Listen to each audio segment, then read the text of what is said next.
26. And of course, we are on to the set of Inside Nigeria, your breakfast show Leadership Television, where we review some front headline stories of some select newspapers, including Nigeria's most influential newspaper, Leadership. My name is Winifred Ugbebo, your host on the program. Without wasting much time, we head up to the newspaper review corner, where we have Leadership leading the pack as usual. Leadership's leading story today, Tuesday, says U.S.-Israel war with Iran. Domestic petrol prices rise as crude oil surges. Leading story, of course, is a developing story. It's no longer news that U.S.-Israel are warring with Iran. However, the news is also extended to Nigeria as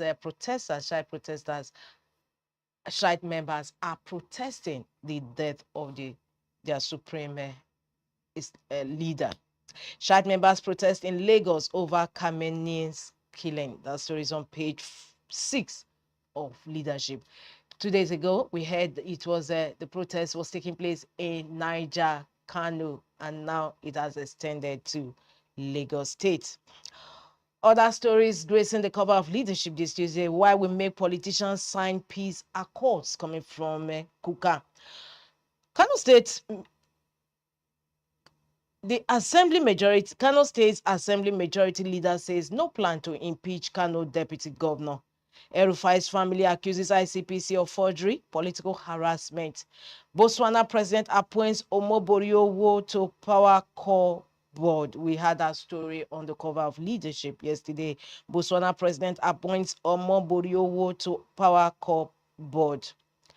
Governors back direct remittance of oil revenues to Federation accounts, talking about the executive order signed by President Bola Tinubu in respect of the PIA and the 30% reserve for oil exploration. Governors are backing direct remittance of oil revenues to Federation account. The president has directed NNPCL to remit the money to Federation accounts. On the business boards of Leadership, after decades of disputes, Nigerian splits OPL 245 for any share production push. And stories on the cover on the masthead of Leadership.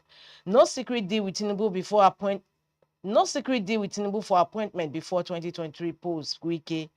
As APC summons Ayedatiwa has called hot Congress in Ondo. The story is on page 4 of Leadership. APC summons Ayedatiwa, the governor of Ondo State, has called hot Congress in Ondo. The Congress has turned brutish because we saw pictures of the APC chairman and being brutalized by thugs.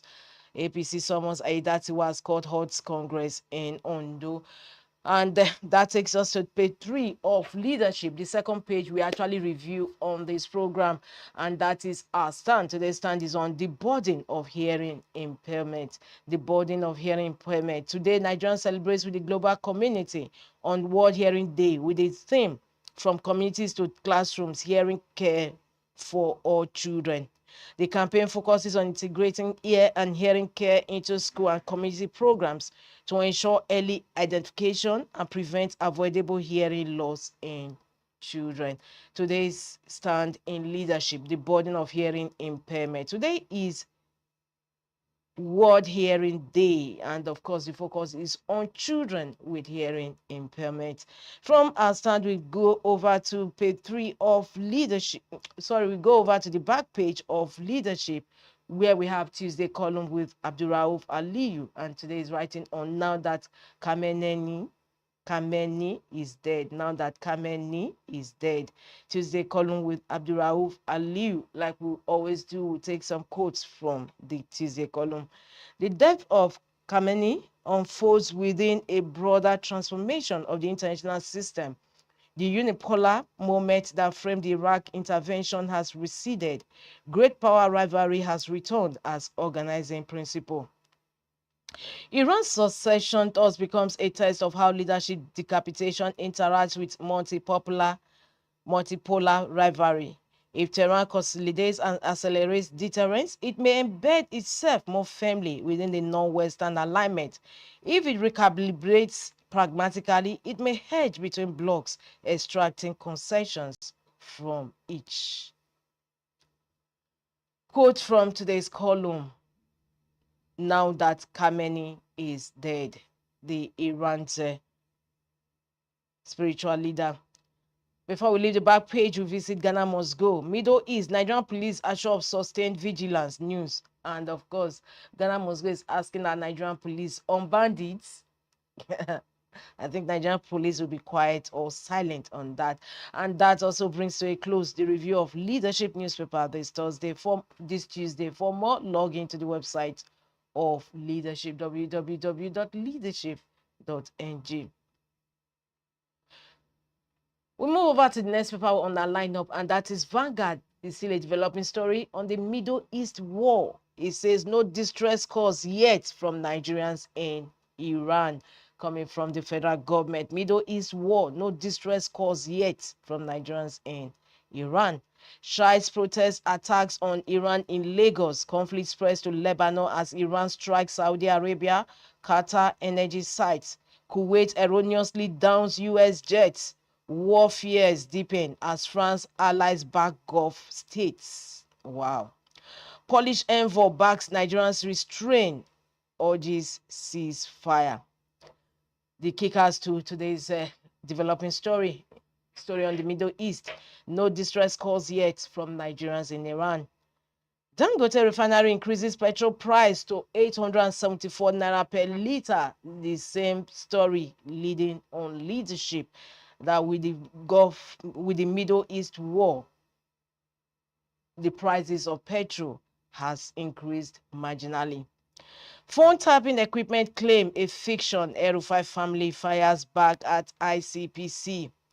I'll be Nigeria's first elected female governor, Iyabo Obasanjo. And that takes us to the stories above the masthead of Vanguard. Federal government begins implementation of executive order on oil, gas revenues. Benin attack, how DSS nabbed suspect over threats to Peter Obi. Alleged secret bank accounts, CCB summons FHC CJ Justice Saw. Governors back Tinubu on direct oil revenue remittance to Federation account. And that also brings to a close review of front headline stories on Vanguard this Tuesday. For more, log into the website of Vanguard newspaper. We move to the next paper we have on our lineup this Tuesday, and that is the Punch newspaper. The Punch says, still on developing story, Israel-Iran tensions, U.S. allows citizens in Nigeria as child protest rocks Lagos. Police heighten security after Kano, Bauchi, Gombe, Yobe demonstrations. Protesters condemn strikes, vow peaceful rally amid global tensions. Crisis grants hundreds of Nigerian passengers. These are kickers to the leading story on today's Punch newspaper on Israel-Iran tensions. U.S. allows citizens in Nigeria as child protest rocks Lagos. Atiku's son resigns from Fintiri's cabinet. US-based Nigerian Jade, 19 years, over $4 million romance scam fraud. Petrol may hit 1,000 naira per litre as Dangote hikes price. ICPC lists documents, devices seized from El-Rufai's Abuja home. And on the masthead of the Punch, revised executive order, federal government adjust oil revenue remittance framework, NNPC to continue crude lifting, says on behalf of government. Revised executive order, federal government adjust oil revenue remittance framework, NNPC to continue crude lifting, says on behalf of government. Tinubu to swear in Disu as IG Wednesday. And that also concludes review of front headline stories on The Punch this Tuesday. For more, log into the website of The Punch newspaper. We move ahead to the next paper we have on our lineup, and that is Blueprint. It's still a developing story that is gracing the covers today. Iran-US-Israel war. Qatar Energy, Saudi Aramco shuts down. Gas price jumps 50%, crude 10%. Qatar dons 2 Iranian fighter planes as crisis spreads. Trump mourns falling U.S. service fellow, says is expected. More we go. Still on Blueprint, how Nigeria's foreign reserves grew by 772%. Cardoso.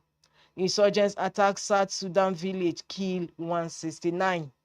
Police Council confirms Disu IGP to be sworn in Wednesday. Dangote targets T power ports a new push. Lastly, on the cover of Blueprint, pre-WAFCON, Super Falcons seek revenge against Lioness in Yaoundé. And that concludes review of front headline stories on the Blueprint newspaper this Tuesday. For more, log into the website of the Blueprint newspaper, www.blueprint.ng. Now we have the last paper for review this Tuesday, and that is The Guardian. The Guardian's leading story says tropical disease prevention, drug shortage, funding cuts put 100 million Nigerians NTD gains at risk. DSS arrests suspect behind Obi Oyegun's assassination attempt. Middle East war sends crude higher, fuels fresh inflation risk in Nigeria.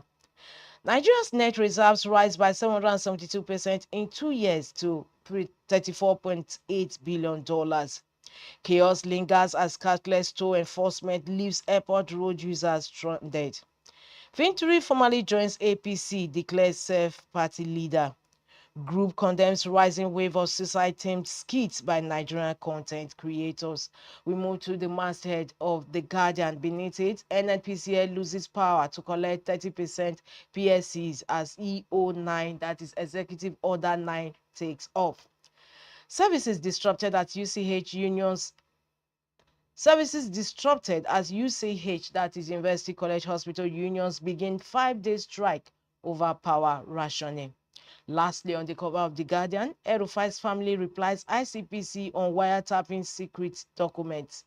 El-Rufai's family replies ICPC on wiretapping secret documents. These were the documents or the devices that ICPC alleged it found in Malam Nasi El-Rufai's house when it was searching. And that brings to a close review of front headline stories on The Guardian this Tuesday. For more, log into the website of The Guardian, www.guardian.ng. And well, viewers, this is what we also bring today's newspaper review on Inside Nigeria to a close. Don't forget to log into www.leadership.ng for more stories, and don't also forget to follow and subscribe to all our social media handles. My name is Unifred Ogbebo. I look forward to having you same time, same station for another fresh edition of the program tomorrow. Thanks once again.